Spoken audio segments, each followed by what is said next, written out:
In this video, I'm going to be putting Vivobarefoot's new winter hiking boots to the ultimate test in snowy conditions up a mountain with wind chill down to -13 Celsius. But first, let's take a quick look at the boots.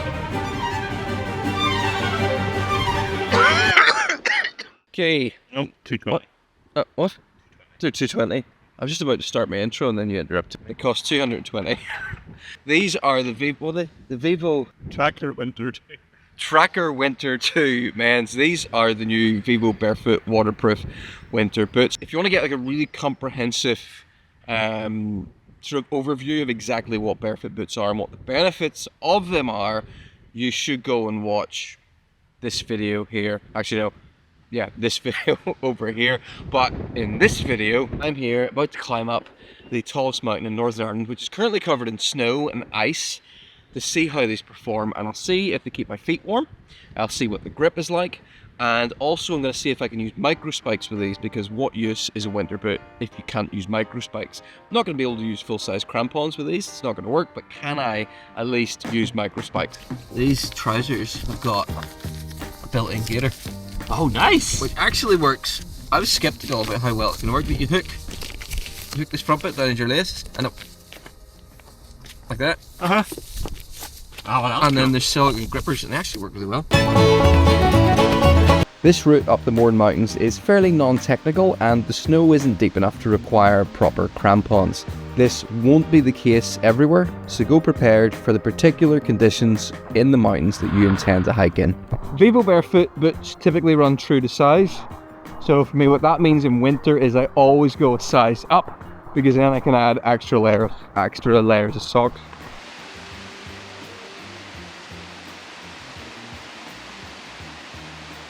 These rocks here, these rocks are a death trap. These rocks are particularly slippy because it's not just that they're wet, they've got like a very fine layer of sort of like mossy, mildewy, slimy stuff on top of them, which makes them extra slippy. These rocks here don't have that on them, and I've got a lot more grip. So far the grip is kind of similar to other winter boots I've used.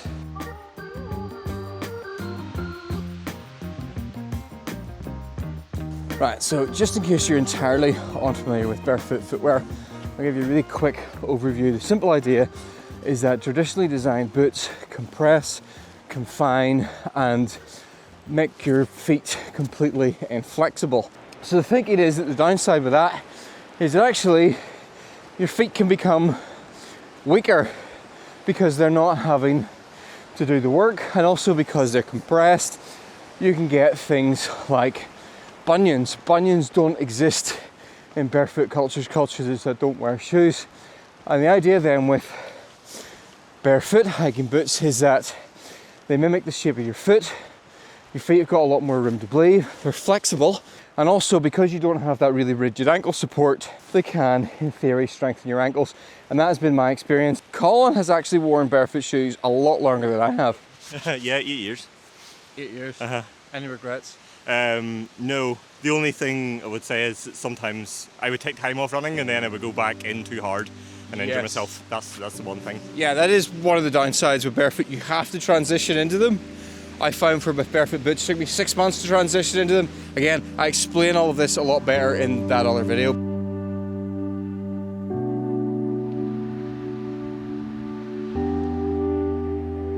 I do expect though, I probably will end up with cold feet by the end of this hike, and if I do, it'll be hard to blame the boots because I've got cold feet in every single pair of boots I've ever worn in my life, and I think it's because I have really sweaty feet. I always have done. My shoes were often considered to be somewhat of a biological hazard and often thrown out of rooms. They sweat and then they get clammy, and then I always end up with slightly cold feet. I found with the forest trackers that once the temperature got below about 5 degrees Celsius, my feet started to get cold. So it's obviously below zero here, a lot of wind chill, and my feet are fine so far. We'll see how long it lasts. Hello, Pat. Hello. Hi, Matt. Finally. Matt.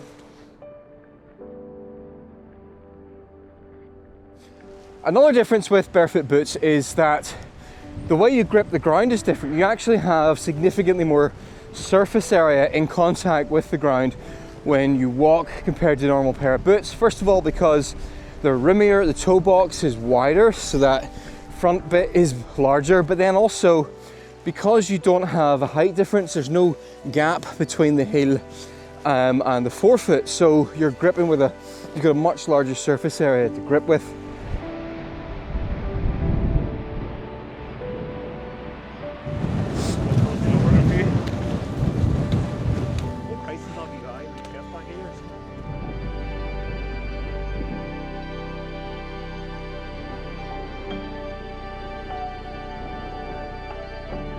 Look at that, we're about to go up a steep set of steps now.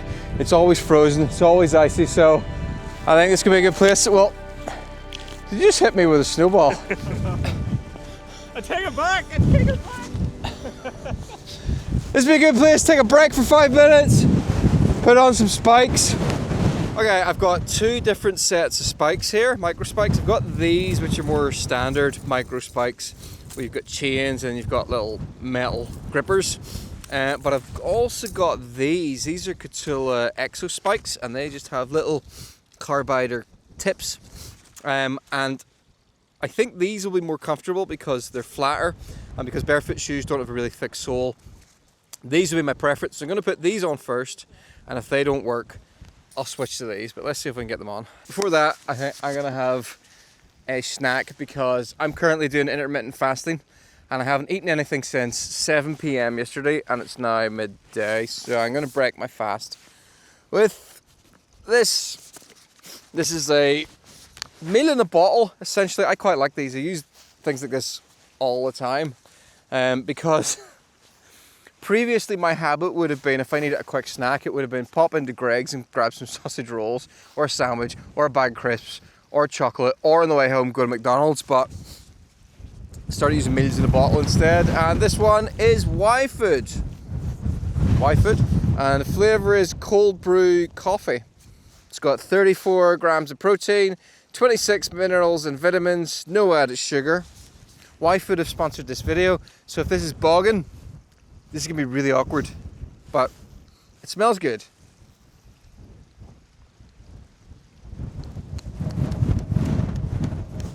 It's actually really good. It's smooth, it's thick, it's creamy, it has a mild coffee taste, not overwhelming. Ah! Brain freeze! I mean, it's cold brew coffee, it's supposed to be cold, but it's got so much colder when we're walking up here. It is delicious though. If you want to try these out, there's a link down in the description, but thanks to Y-Food for sponsoring this video. Put these on, you flip them over the front, there's a little bit in the back, grab, pull it over the boots. There we go. That's one. Oh, where's I'll left the other one over here. Yeah, the other advantage with these Exo Spikes is they weigh about half as much as the full-on Micro Spikes. So if these do the job, I'll be very happy. I think these are designed for trail runners, so they're designed to not interfere too much with your shoes as much as possible. Let's see.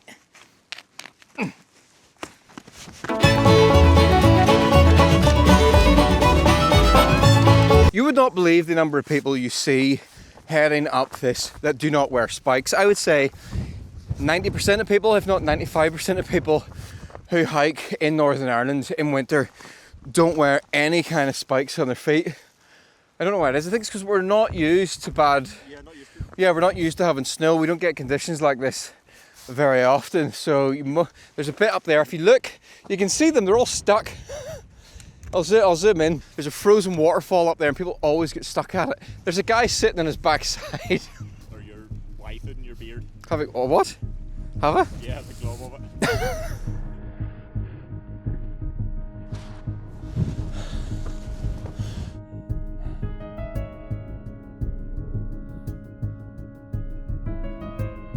This is the bit where you really want to have something on your feet. because there's a river, comes down through there. That all freezes, but the steps after it are really bad as well, because the water flows down the steps, freezes on the top, so it's like glass, and it is no bother with these spikes on. You do get a very smug sense of satisfaction when you're walking up solid ice. Not a problem in the world, and everybody around you is clambering up the sides off the trail, trying to find grippier ground. Nearly up at the saddle.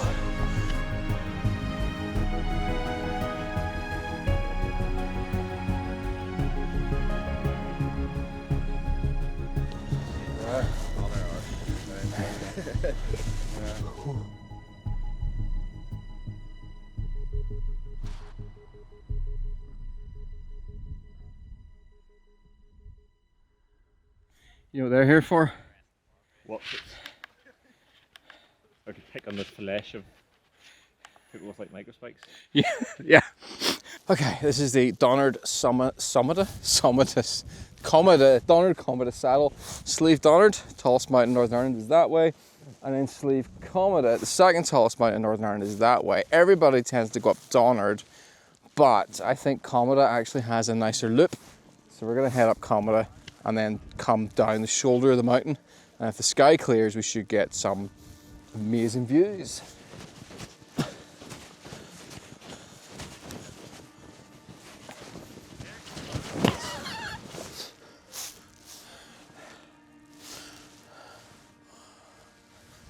There's a hole. Look at that. That's amazing. There's a hole under the wall, so the wind is blowing the snow through there and it's deposited here. Look, it's even like a cornice. What's that? Is that?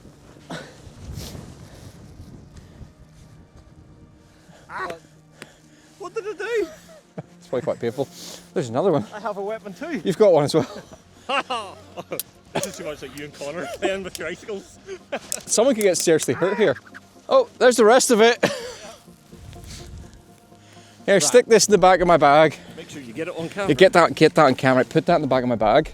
The people need to know. Well, I need evidence of me being like outstanding sit members. I don't know why I'm being sarcastic. I do have plenty of room in my bag to take this off the mountain. Now I'm just going to point out that the bit that Colin picked up, he threw in the snow.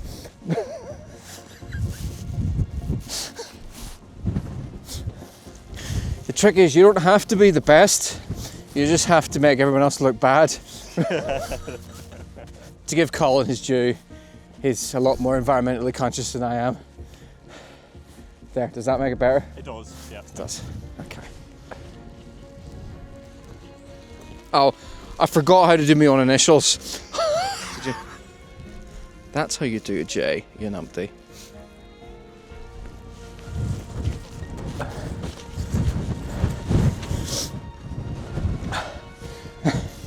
You can't see over that wall. During the summer, the snow must be close to 6 feet deep. Just in at the wall.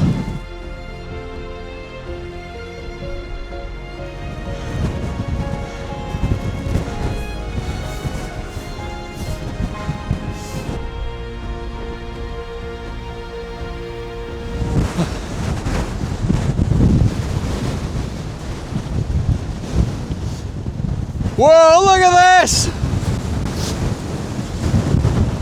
I got over.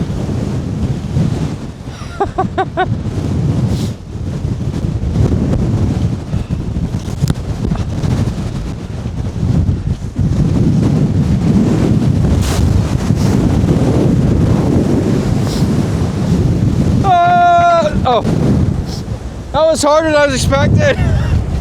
Oh.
Do come in. Right in your bum.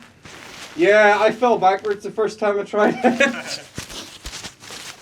Yeah, just slide in. Just try not to fall backwards.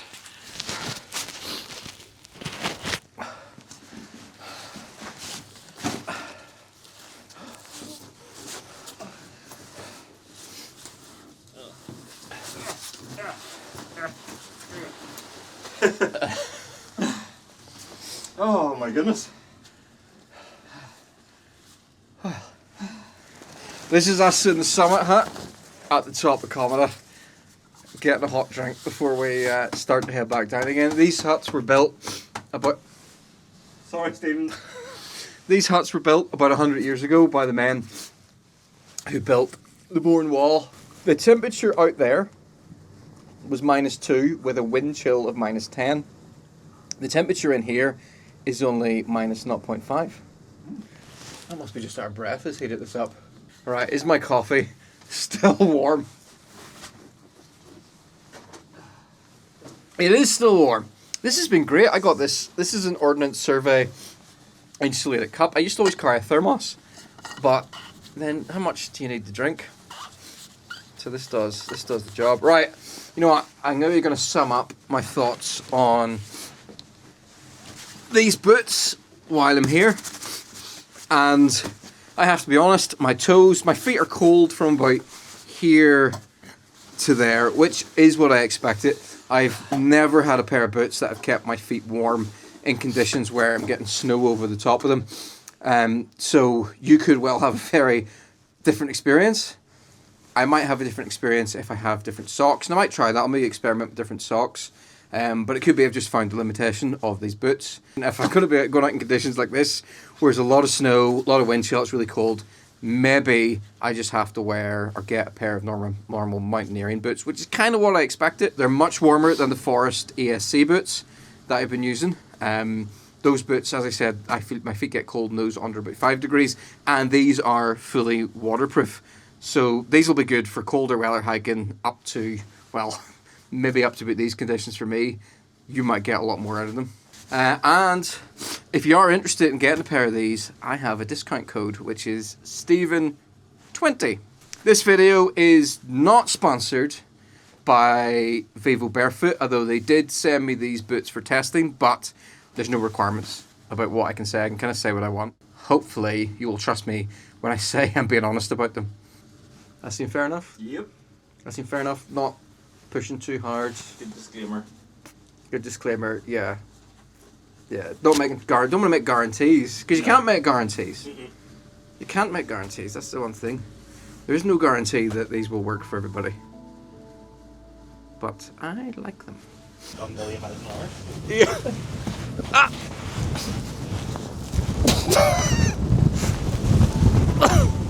I'm stuck!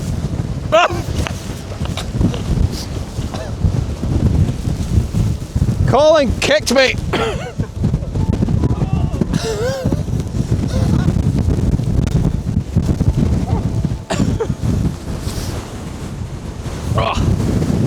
Right, time to head back down. We're heading down the long route.